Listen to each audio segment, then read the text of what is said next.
六宗大比共分2大阶段。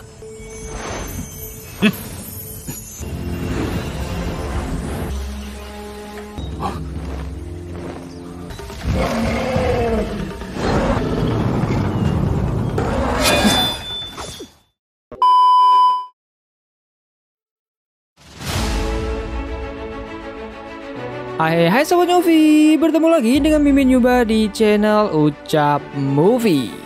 Gimana kabar kalian semua? Sehat-sehat aja kan?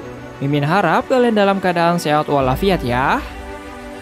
Kali ini kita akan melanjutkan Donghua Spirit Sword Favorite part ke-46, yang mana pada part kali ini kita akan membahas episode 127 season ke-4. Sebelum dimulai, jika kalian suka dengan channel ini, monggo di subscribe, like, dan komen sebagai uang parkir buat Mimin beli kopi, oke? Jika sudah, yuk kita langsung masuk aja ke alur ceritanya. Check it out!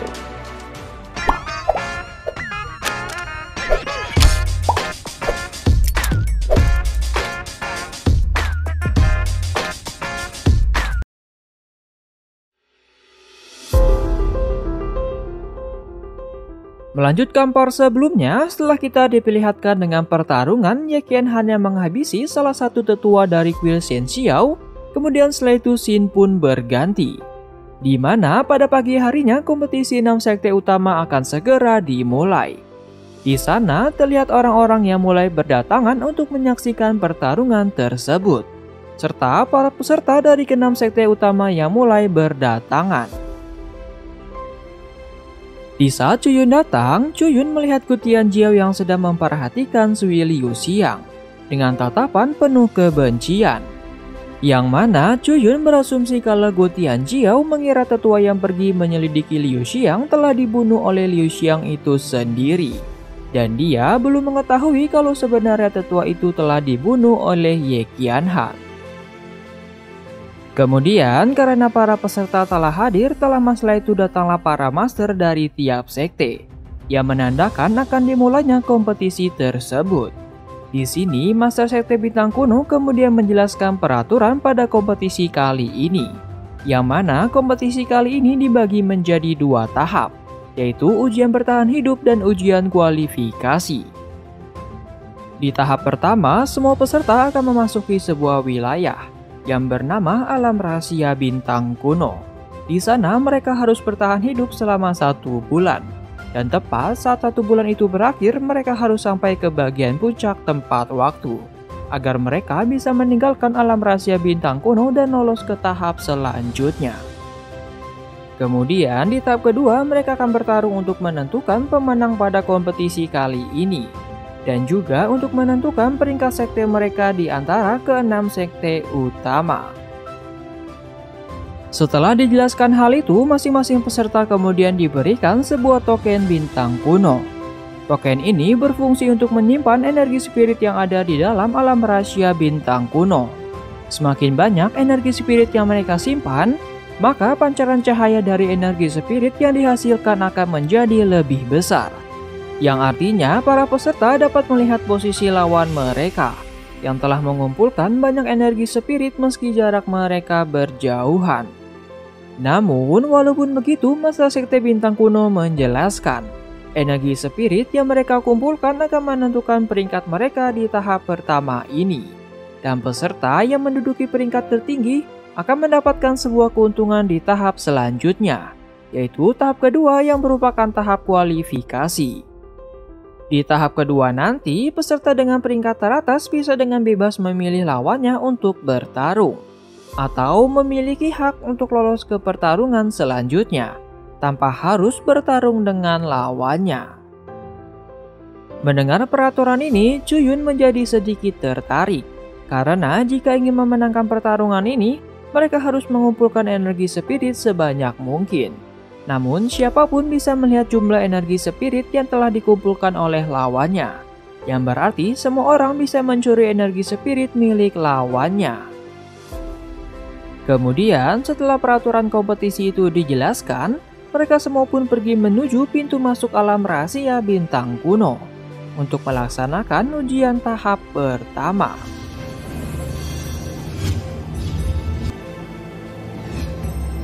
Lalu di saat hampir tiba di sana, Chuyun melihat Chang Zixiao dan juga Qin Qiumu yang sedang membahas rencana mereka untuk menyingkirkan dirinya dengan meminta bantuan kepada Liu Wengtian. Namun sepertinya mereka belum bisa bertemu dengan Liu Wengtian dan kita masih tidak tahu apa rencana mereka selanjutnya.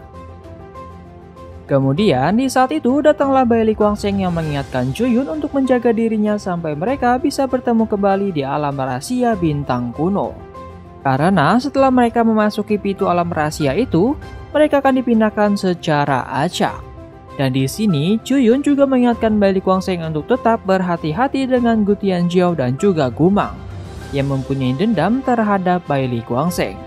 Namun Bai Li Guangsheng berkata dia tidak takut dengan dua orang lemah tersebut. 区区2人，我还没放在眼里。原封不动的还给你。我等着。 Kemudian setelah mereka tiba di pintu masuk alam rahasia bintang kuno, Master Sekte Bintang Kuno dan prajuritnya pun mulai membuka segel tempat tersebut. Dan setelah pintu itu terbuka, para peserta pun memulai tahap pertama untuk bertahan hidup selama 1 bulan ke depan.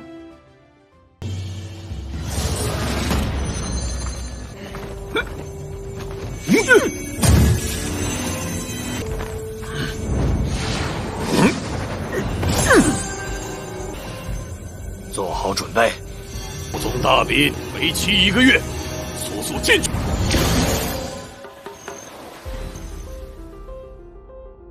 Di saat Chuyun tiba di alam rahasia ini, Chuyun agak terkejut dengan kondisi di dalam sini.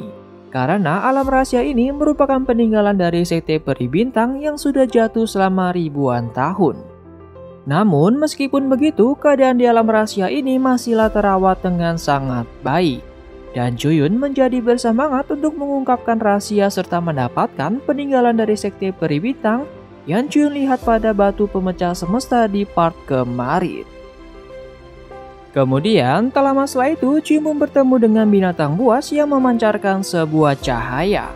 Dan di saat itu, token bintang kuno milik Chuyun bereaksi dengan cahaya tersebut. Yang artinya, di tubuh hewan itu terdapat energi spirit yang dijelaskan sebelumnya. Dan tiba-tiba, binatang itu pun menyerang Chuyun.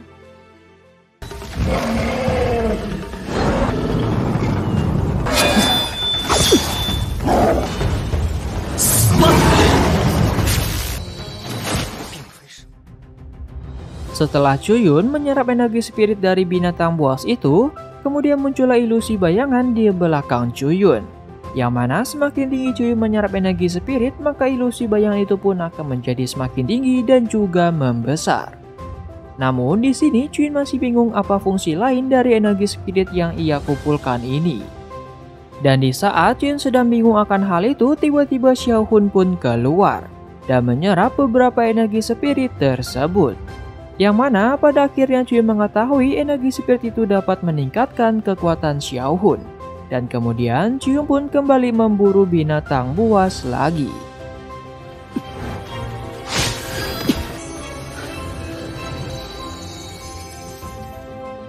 Kemudian di saat Chuyun sedang mengumpulkan energi spirit, tiba-tiba Chuyun merasakan ada aura dari seseorang praktisi.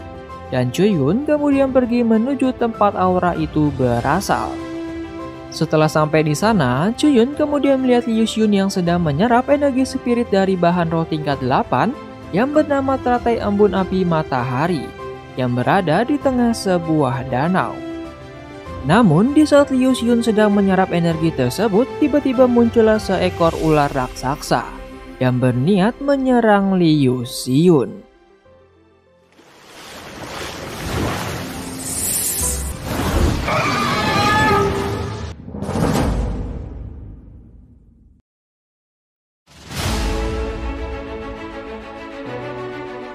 Oke bosku, sekian dulu ya part kali ini. Wah, kira-kira apa yang akan terjadi dengan Liu Xun ya? Dan apakah yang akan Chuyun lakukan di part selanjutnya? Apakah Chuyun merebut energinya atau malah membantu Liu Xun? Kalau gitu, kita tunggu saja di part selanjutnya ya. Dan seperti biasa, jika kalian suka dengan channel ini, monggo di subscribe, like, dan nyalakan loncengnya agar kalian tidak ketinggalan video terbaru dari Ucap Movie. Jika sudah, sampai bertemu di part selanjutnya ya. Bye-bye.